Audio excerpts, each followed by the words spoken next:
Her mother heard the door close. She heard the crying stop. She heard the silence. And she said nothing. 23 years later, she would sit alone in a courtroom, listening to a judge explain why silence can destroy more lives than violence ever could. This is not a story about what happened that night. This is the story about what happened after she stayed silent. In a quiet, middle-class neighborhood outside Columbus, Ohio, the Wilson family looked exactly like the kind of family no one worries about. Clean lawn, white siding, 2 cars in the driveway, a flag hanging near the porch. Church on Sundays, school events on Fridays, family photos on Facebook with smiling captions. Emily Wilson was 11 years old when everything changed.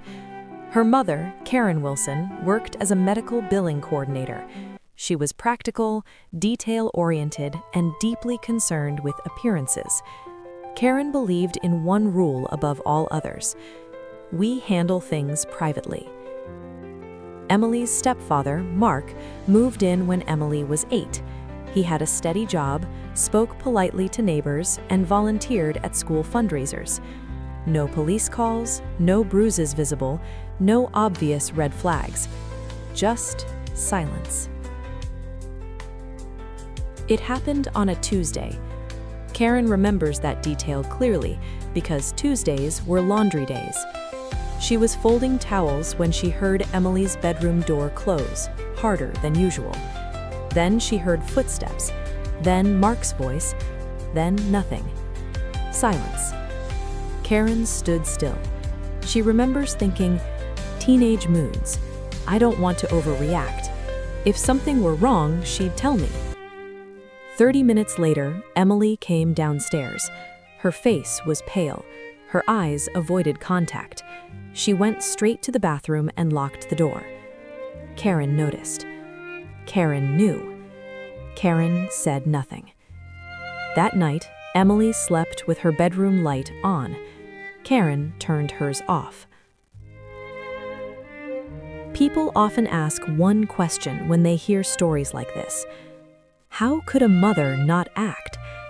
But psychologists know the answer. Silence is rarely ignorance. It is fear. Karen was afraid of losing financial stability, being judged by family, destroying the normal life she worked hard to build, facing the possibility that she chose the wrong man. She told herself, it might have been nothing. I'll watch closely. I can't ruin everything on a feeling.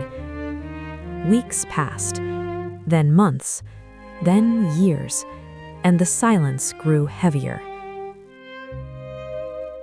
By age 13, Emily had changed completely. Teachers noticed declining grades, isolation, anxiety attacks. Doctors diagnosed chronic stomach pain, migraines, insomnia. No one asked the right question. At 14, Emily started cutting her arms. At 15, she stopped speaking at school. At 16, she attempted suicide. Karen sat beside her hospital bed and cried, but still, she said nothing. Not to doctors, not to police, not even to herself. Mark remained in the home. Emily left home at 18. No goodbye party, no hugs, just a suitcase and a bus ticket. She moved through life carrying invisible damage: failed relationships, panic attacks during intimacy, addiction to prescription painkillers, years of therapy. She changed her last name. She cut off contact with her mother. Karen told people, "My daughter is ungrateful." But at night, Karen couldn't sleep, because silence doesn't disappear. It waits.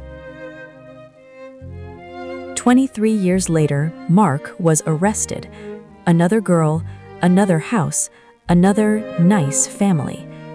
This time, the girl spoke. This time, there were witnesses. This time, there was evidence. And during the investigation, a detective found old school records, hospital visits, patterns. Karen's name appeared in reports. She was called in for questioning. That was the first time anyone directly asked her, "Did you know?" Karen didn't answer. She cried, and the silence finally broke. Under Ohio law, failure to protect a child is not just immoral, it can be criminal. Prosecutors didn't accuse Karen of committing the abuse.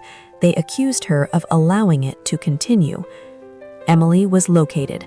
She was asked if she wanted to testify. She said yes, not for revenge, but for truth. Karen sat 10 feet away from her daughter, a woman she barely recognized. Emily spoke calmly. No yelling, no tears, just facts. Dates, places, silence. Then she said one sentence that froze the room.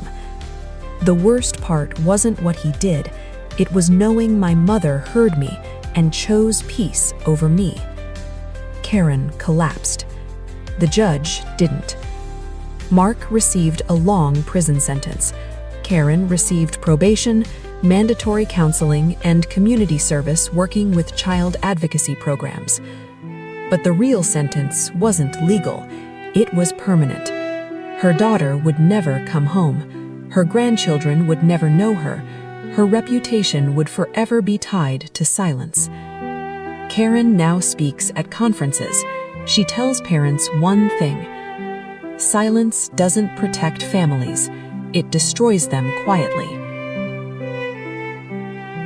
If you hear something, if you feel something, if your child changes and you don't know why, silence is not neutral. Silence chooses a side, and it always sends the bill later.